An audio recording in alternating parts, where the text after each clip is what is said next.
Hello বন্ধুরা, আজকে নতুন ক্রাফট ভিডিও নিয়ে চলে এলাম। আজকে ক্রাফট আমাদের বানিয়ে দেখাবে আমার স্টুডেন্ট রাজেশ্বরী।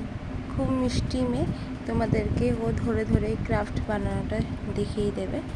তো ফার্স্টে আমাকে A4 সাইজে পেপারে মাছের বডিটাকে এঁকে নিতে হবে। তো মাছের বডিটাকে এঁকে নিয়েছি। এঁকে নেওয়ার পর বাকি অংশটুকুকে কেটে নিতে হবে। কাটার পরে মাছের মুখটা আমাদের করতে হবে। তো কোনার দিকটাতে, যেই দিকটা সরু সেই দিক মাঝামাঝি কোনাটাকে একটু নিতে হবে।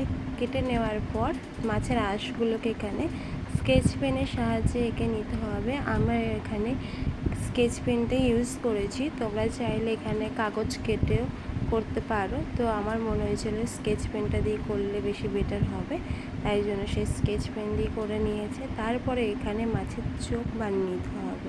একটা হোয়াইট কালারের পেপার আর ব্রাউন কালারের পেপারটাকে সার্কেল করে নিয়ে কেটে নিতে হবে ঠিক রাউন্ড শেপে। হোয়াইটটা ব্রাউনের থেকে বড় করে কাটতে হবে। তারপরে হোয়াইটের ওপর ব্রাউন কালারের সার্কেলটাকে চিপকে দিতে হবে। ঠিক এই জায়গাটাতে মাছের চোখটাকে বসিয়ে নিতে হবে। মাছের লেজার জন্য পেজের কোনাকুনি করে আমরা ভাঁজ করে নেব। যেরকম আমরা ছোটোবেলায় সেই কাগজের পাখা বানাতাম সেইভাবে ভাঁজ করে নিতে হবে। ঠিক এটা কোনাকুনি করে করতে হবে, তাহলে জিনিসটা দেখতে খুব সুন্দর লাগবে। সেম প্রসেসে আমরা মাছের পাখনা যেরকম করে করব, সেরকম মাছের লেজাও সেরকমভাবে করব দেখতে, তাহলে এটা সুন্দর লাগবে। এবড়ো খেবড়ো থাকবে আর দেখতে খুব সুন্দর লাগবে। দেখতে পাচ্ছ, এটাকে আমরা এপিট ওপিট যেরকম পাখা আমরা ছোটোবেলায় বানিয়ে হাওয়া খেতাম কাগজের খাতা ছিঁড়ে, তো এইভাবে আমাদেরকে লেজাটাকেও বানিয়ে নিতে হবে।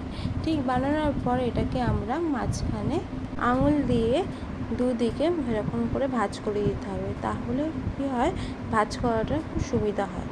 তারপরে মাঝখানে আমরা আঠা নিয়ে নিয়েছি, নিয়ে এইখানে দুটো পাখনা মানে লেজা বানিয়েছিলাম, সেই একটা ছোটো লেজা একটা বড় লেজা, ঠিক সেম প্রসেসে এরকম বানিয়েছি। বানানোর পর ওর মাঝখানে আমরা আঠা দিয়ে লাগিয়ে নিয়েছি। এবার যেখানে আমরা পাখনাটাকে বসাবো সেই জায়গায় আঠা দিয়ে পাখনাটাকে বসিয়ে নিতে হবে। ঠিক পাখনাটাকে একটু তেরছেভাবে বসালে বেশি সুন্দর লাগবে, এইভাবে তেরছেভাবে বসাতে হবে। তো মাছটাকে দেখতে ভালো লাগবে। ভীষণ ইজি পদ্ধতিতে তোমাদের এই মাছ বানানোর প্রসেসটা আমার স্টুডেন্ট তোমাদের দেখিয়ে দিল।